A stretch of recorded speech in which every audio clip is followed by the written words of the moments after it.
Welcome to the MST TOOLS XAUUSD Series, Module 1, How Institutions Trap Retail Traders. We'll show you the complete playbook behind gold market manipulation and how to stop being the victim. This video is for educational purposes only and does not constitute financial advice. In this video, you will get a complete breakdown of how the gold market really works. We will cover who institutions are, why they need your stop losses, the 4-step manipulation cycle, liquidity explained, expert insights nobody shares, and a pre-trade checklist. By the end, you'll see the gold market completely differently and never fall for the same traps again. Here is the uncomfortable truth. 90% of retail traders lose money consistently. This is not random. It's by design. The market moves based on liquidity, which comes from you. Institutions engineer price movement to trigger retail stop losses, collect that liquidity, and then move in their intended direction. Consider the supermarket buyer analogy.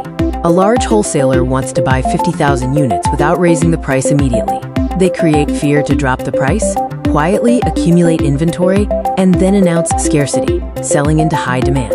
In gold, this process involves consolidation, liquidity build, the stop hunt, and the real move. Your goal is to trade alongside institutions, not against them.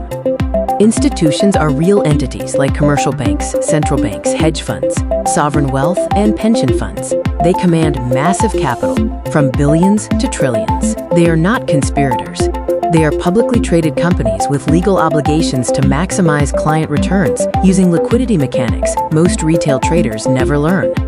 The core problem: a large institutional order, like 50,000 lots of gold, creates massive price spikes if placed openly. The solution is to engineer price into retail stop-loss zones. When stops trigger, they become counterparty orders for the institution, allowing them to fill their large orders. Once filled, the real directional move begins. This comparison highlights the difference between retail traders and institutions. Institutions possess massive capital, execute large orders, use proprietary information, and operate algorithmically to fulfill massive orders at the best price. The goal for retail traders is not to beat them, but to identify their intended direction and trade alongside them. Liquidity is a pool of buy or sell orders waiting to be triggered at key price levels. It comes from retail traders placing stops and pending orders at predictable locations, creating, quote, liquidity pools. Institutions need this liquidity to fill their massive orders without slippage. This process repeats because human psychology remains consistent, providing institutions with a reliable hunting ground. Buy-side liquidity, or BSL, is the pool of orders above swing highs and equal highs. Retail traders see resistance and place stops above it. Institutions see thousands of buy orders. They push price up to trigger those stops, fill their short positions, and then reverse sharply downward. Always remember, the market moves from liquidity to liquidity. Sell-side liquidity, SSL, is the pool of orders below swing lows and equal lows. Retail traders view equal lows as strong support and enter longs with stops below. Institutions trigger these sell stops to acquire the buy-side counterparty needed to fill their long positions. Price sweeps the lows, collects the stops, and then reverses sharply upward. The market always moves from liquidity to liquidity. There are 5 high-probability liquidity pools in XAUUSD to mark on your chart. These include equal highs and lows, the previous day's high and low, round numbers, trendline touch points, and the previous week's high and low. These predictable areas are frequently targeted by institutional movements. The 4-step institutional trap repeats across all timeframes. It begins with consolidation, followed by a liquidity build where retail sets predictable stop losses. The stop hunt then briefly drives price out of the range, triggering retail stops. Finally, the real move starts, strong and sustained, leaving retail either missed or incorrectly positioned. The stop hunt is not a failure. It's the mechanism institutions use to fill orders. The Judas swing is news event manipulation, pre-news. Retail sentiment is one-sided. Upon release, the price moves briefly in the expected direction, drawing retail in. This is followed by a collection phase where institutions fill their orders. Then, the strong real move begins in the opposite direction. Rule: never chase the first few candles after major news. Wait for the reversal after the Judas swing is complete. Professionals use a multi-layer approach with timeframes. Weekly charts establish the macro bias. Daily charts identify the high timeframe structure. The 4-hour chart confirms the bias and sets up the trade. The 1-hour chart fine-tunes the entry zone. Finally, the 15-minute chart executes the entry with precision, while the 5-minute is usually too noisy for reliable analysis. An order block, or OB, is the institutional footprint left on the chart, typically the last candle before a significant price move. Price returns to this zone because institutions rarely fill their entire position in one move, leaving unfilled orders. When price returns, the institution adds to its existing position. We cover how to identify and trade a valid OB retest. The fair value gap, or FVG, is also known as a price imbalance or inefficiency. It forms when 3 consecutive candles create an unfilled zone due to rapid price movement. In gold, FVGs fill with high frequency. Combining an FVG with an order block, or OB, significantly increases the probability of a tradable reaction. Institutions are most active during specific windows, which we call session timings. The London Open, followed by the London Kill Zone, often establishes the directional move. The New York Open is the second highest probability window, often featuring major news releases. The Asian and New York PM sessions are typically lower volume and lower probability. The market maker buy and sell model is a predictable 4-phase cycle. It includes accumulation, SSL sweep, where institutions buy against triggered retail stops. This is followed by manipulation, Judas swing, distribution, BSL sweep, where institutions sell their long positions, and finally, redistribution or reset.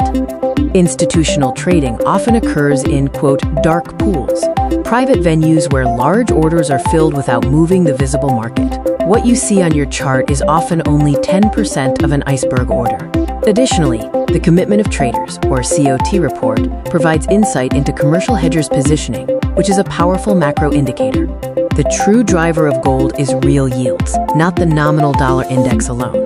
Real rate is calculated by subtracting CPI inflation from the 10-year Treasury yield.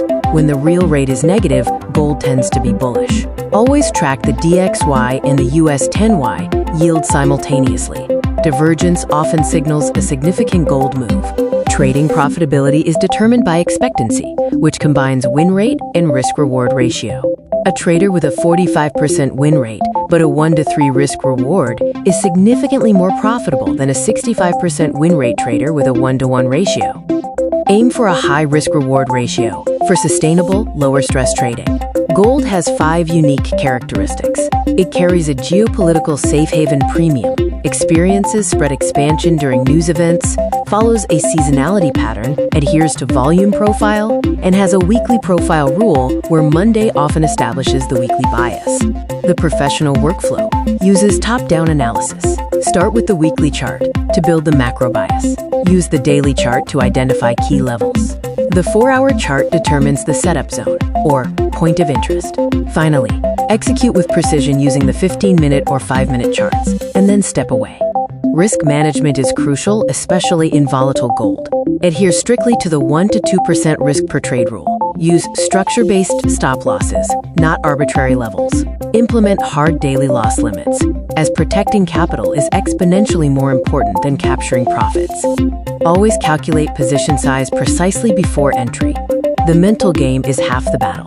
Avoid FOMO, as a missed trade costs nothing. Resist revenge trading after a loss by taking a break. Never move a stop loss further away. Honor it. Focus on quality over quantity, and evaluate your trading based on process, not outcome. Use a journal to track mistakes. Here are 8 principles to carry into every trade. Institutions need liquidity, and your stop loss is their target. The market moves from liquidity pool to liquidity pool. The first move after news is usually wrong. Never place your stop loss at the most obvious level. An order block shows where price came from. Real yields drive gold, and a high risk reward is key to profitability. The best trades are boring to wait for. Before every trade, ask these 7 questions. Is my higher timeframe bias clear? Have I checked DXY and the 10-year yield? Have I marked key liquidity pools? Is price at a valid point of interest? Do I have a lower timeframe confirmation? Is there no major news imminent? Is my risk exactly 1-to 2% of the account? If all 7 are yes, enter the trade. Module 4 is now complete. The most important lesson is that the market is not random. It moves from liquidity pool to liquidity pool. In Module 5, we will dive deep into liquidity mastery and explore every XAUUSD pool in detail. If this video provided value, please let us know what you learned today. Trade responsibly.